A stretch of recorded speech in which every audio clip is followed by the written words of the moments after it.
আসসালামু আলাইকুম, কেমন আছে সবাই? আশা করি ভালো আছো। আলহামদুলিল্লাহ আমিও ভালো আছি।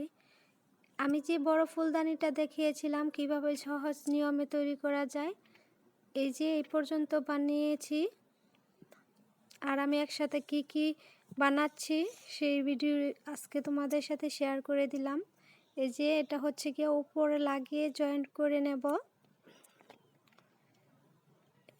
এই যে এটা কিন্তু অনেক বড় ধরনের একটা ফুলদানি হবে। ভিডিওতে হয়তো বা দেখা যায় না, ছোট মনে হচ্ছে, ছোটও দেখা যাচ্ছে। এই যে উপরে এই বোতলটা লাগিয়ে নেব, লাগিয়ে তারপর উপরে মুখটা বানিয়ে ফুল করে নেব।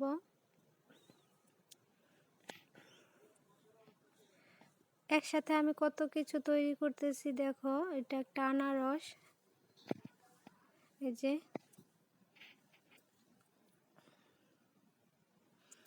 এখন যেহেতু শীতকাল, প্রায় সময় দেখা যায় কুয়াশা থাকে, রোদ ওঠে না, অনেক দেরিতে রৌদ্র ওঠে, সেজন্য শুকাতেও খুব সময় লাগে।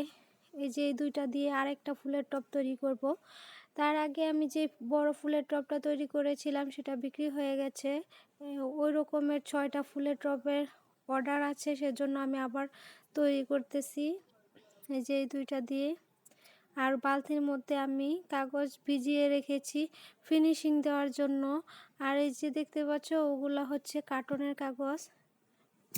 অ্যারারুট দিয়ে আমি মারটা বানিয়ে নিয়েছি ভাতের মারের সাথে মিক্স করে। আর এটা হচ্ছে একটা ল্যাম্প বানাচ্ছি, টেবিল ল্যাম্প। উপরে আমি গোলাপের মতো করে ডিজাইনটা দিয়ে নিয়েছি, দেখতেই পাচ্ছ। এটা পরে ফিনিশিং দিলে সুন্দর দেখা যাবে। এখন হয়তো বা গোলাপ ফুলটা ভালোভাবে বোঝা যাচ্ছে না। টেবিল ল্যাম্পটা আমি পরে কমপ্লিট করব, এখন শুধু দিয়ে নিচ্ছি। টিস্যু বক্সের যেই ভিউটা দেখিয়েছিলাম, এই যে এটা শুকিয়ে গেছে। আর এটা এখনও শুকায়নি, এটা শুকালে পরে আমি আবার ডিজাইন করব। আর রোদ ওঠে নাই যে 2 দিন পর্যন্ত, তখন আমি চুলার মধ্যে দিয়েছিলাম এটা শুকানোর জন্য, তাই কালি ভরে গেছে।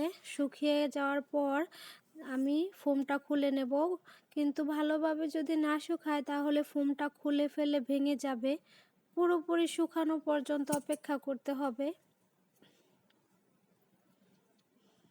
এই যে কাঁচা রয়েছে সেজন্য ভেঙে যায়। আর এটা সেই আল্লাহ লেখা সুপৃষ্ঠে এখনও আমি কমপ্লিট করিনি, এটাকে ফিনিশিং দিব। এই যে কত সুন্দর ফুলের মতো দেখা যাচ্ছে নিচের পাটটা। ফিনিশিং দিয়ে তারপর আল্লাহ নামটা লিখে তারপর রং করে নেব।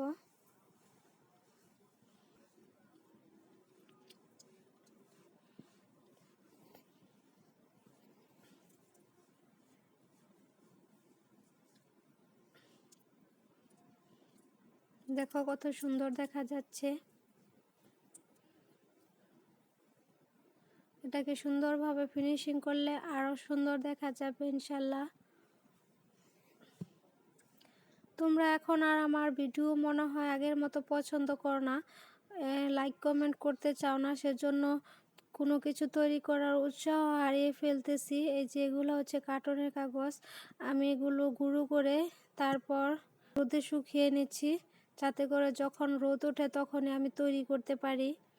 এটা রেখে দেব, যখন কাজে লাগানোর দরকার লাগিয়ে নেব। এই যে বোতলগুলো আমি ফেলে দেই না, এগুলো সবগুলো আমি কাজে লাগিয়ে দেই, সেজন্য সব বোতল রেখে দিয়েছি। যদি আমার ভিডিওগুলো ভালো লেগে থাকে, তোমরা যারা আমার ভিডিও দেখো লাইক কমেন্ট করে আমাকে উৎসাহ দিবে। তোমাদের লাইক কমেন্টের কারণে মনে অনেক উৎসাহ জাগে কাজ করার জন্য। নয়তো মনে হয় যে তোমরা আমার ভিডিও পছন্দ করো না, তখন নতুন কোনো ভিডিও তৈরি করতে আর ইচ্ছা হয় না। এই ফুলদানিটা পরে আমি জোড়া লাগাবো। যদি তোমরা দেখতে চাও তাহলে আমাকে কমেন্ট করে জানাবা, আমি দেখাবো। এই যে টুনটুনবালা, আগে তোমরা যারা ভিডিও দেখেছো অনেকেই দেখতা যে টুনটুন ভালা আমার হাতের উপরে উঠে বসে থাকতো, ঠিকমতো ভিডিও করতে পারতাম না। এখনও মাশাল্লাহ বড় হয়ে গেছে, কিন্তু সমস্যা হচ্ছে আমি যাই তৈরি করি ও 2 পা দিয়ে এগুলো ছিঁড়ে ফেলে। এই যে এখানে আমি অনেক কিছু তৈরি করে রেখেছি, এগুলো এখনও ফুল বানাইনি। এই যে এই 2টা কমপ্লিট হয়ে গেছে। হাঁস আর ছাতা শোপিসটা আমি রং করে পলিথিনে রেখে দিয়েছি। এই চালনিটা আমি পিঠা বানানোর সময় পুড়ে গিয়েছিল, তাই ফেলে না দিয়ে এটাকেও কাজে লাগিয়ে দিয়েছি। আমি কাগজগুলো ছেঁকে নেই এটা দিয়ে, কোনো কিছুই আসলে ফেলে দেওয়ার দরকার হয় না, সব কিছুই কাজে লেগে যায়।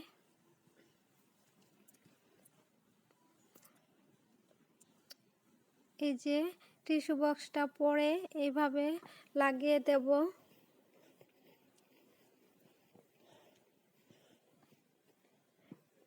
টিস্যু বক্সের পরের পার্ট যদি কেউ দেখতে চাও তাহলে আমাকে কমেন্টে জানাবা, নয়তো বা আর তোমাদেরকে দেখাবো না, আমারও ভালো লাগে না তোমরা লাইক কমেন্ট না করলে। আল্লাহ হাফেজ, সবাই ভালো থেকো, সুস্থ থেকো।